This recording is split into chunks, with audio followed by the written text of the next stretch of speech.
স্বাক্ষর ঘরের জানলা দিয়ে আসা বিকেলের রোদে চৈতির মুখটা আজ বড্ড কঠিন দেখাচ্ছিল। স্বাক্ষর বিধ্বস্ত অবস্থার দিকে তাকিয়ে সে তাচ্ছিল্যের হানা বলল, তুই তো ভুল মানুষকে বেছে নিয়েছিস সাক্ষ্য।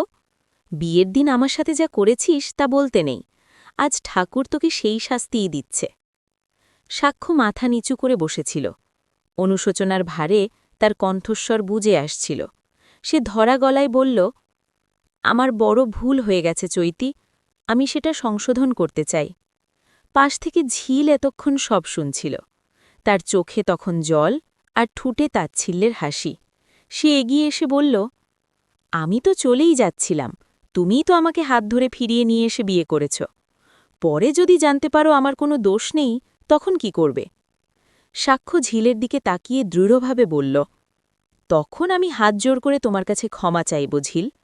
ঝিল মুখ ফিরিয়ে নিয়ে শীতল গলায় উত্তর দিল, তখন আমি ক্ষমা করতে পারব কি না সেটা ভেবে দেখব। পুলিশের আগমন ও সত্যের উন্মোচন। পরের দিন সকালটা ছিল মেঘলা।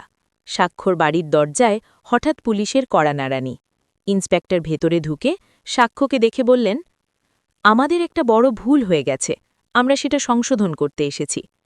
সাক্ষ্য ম্লান হেসে বলল, আপনাদের কোনো ভুল হয়নি অফিসার, আমার বিরুদ্ধে যে অভিযোগ তার সবটাই সত্যি।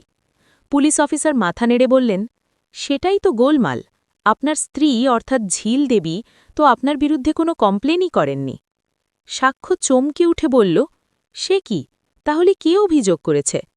অফিসার একটি ফাইল টেবিলের ওপর রেখে বললেন, অভিযোগ করেছেন ড চৈতি সেন। স্বাক্ষর পায়ের তলা থেকে যেন মাটি সরে গেল। সে তক্ষুনি ফোন করে চৈতিকে নিজের কেবিনে ডেকে পাঠাল।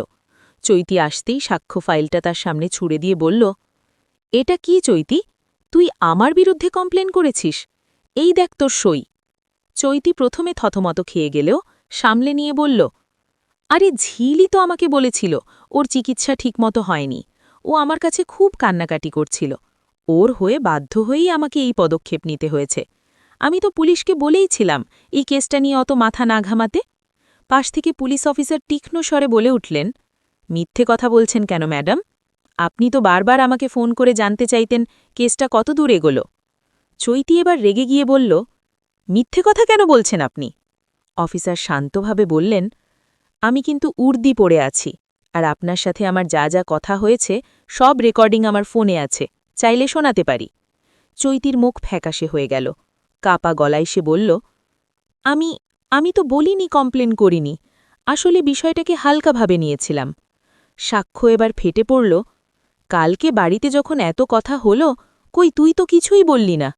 চৈতি আমতা আমতা করে বলল, ঠিক আছে, আমি কেসটা উইথড্র করে নিচ্ছি। সে দ্রুত সই করে দিয়ে ঘর থেকে বেরিয়ে যেতে চাইল। পুলিশ অফিসার যাওয়ার আগে সাক্ষ্যকে বলে গেলেন, আপনার স্ত্রী আপনার বিরুদ্ধে একটা কথাও বলেননি, পুরো অভিযোগটাই ছিল সাজানো। ঝিলের সিদ্ধান্ত ও স্বাক্ষর উপলব্ধি। বাড়িতে ফিরে সাক্ষ্য ঝিলের সামনে অপরাধীর মতো দাঁড়াল। সে ঝিলের হাত ধরে ক্ষমা চাইল। ঝিল দীর্ঘশ্বাস ফেলে বলল, এই কথাটার জন্যই আমি কাল বাড়ি ছেড়ে চলে যাইনি, না হলে আমি কালই যেতাম, কিন্তু ভাবলাম চলে গেলে তোমরা ভাববে আমি ভয় পালিয়ে গেছি। ঝিলের পর নীলাঞ্জরের দিকে তাকিয়ে বলল, বাবা, তুমি আমাকে অনুমতি দাও, আমি এ বাড়ি ছেড়ে চলে যেতে চাই। নীলাঞ্জনবাবু ঝিলের মাথায় হাত রেখে বললেন, তোর জায়গায় আমি থাকলেও হয়তো এটাই করতাম মা, কিন্তু তুই একবার ঠান্ডা মাথায় ভেবে দেখ। ঝিল দৃঢ়ভাবে বলল, না বাবা, দিনের শেষে আমিও তো একটা মানুষ, রক্ত মাংসের আবেগ আমারও আছে। পরিবেশটা যখন বড্ড ভারী হয়ে উঠেছে, তখন রায়পূর্ণা দেবী ঘর থেকে বেরিয়ে এসে কটাক্ষ করে বললেন, কি এমন হলো যে ওর প্রতি হঠাৎ গলে গেলে তোমরা? সাক্ষ্য এবার আর চুপ করে থাকল না।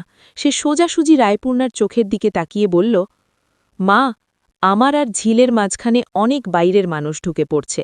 তুমি কিছু মনে করো না, কিন্তু আজ থেকে আমাদের দুজনের ব্যক্তিগত বিষয়ে তুমিও আর নাক গলাবে না।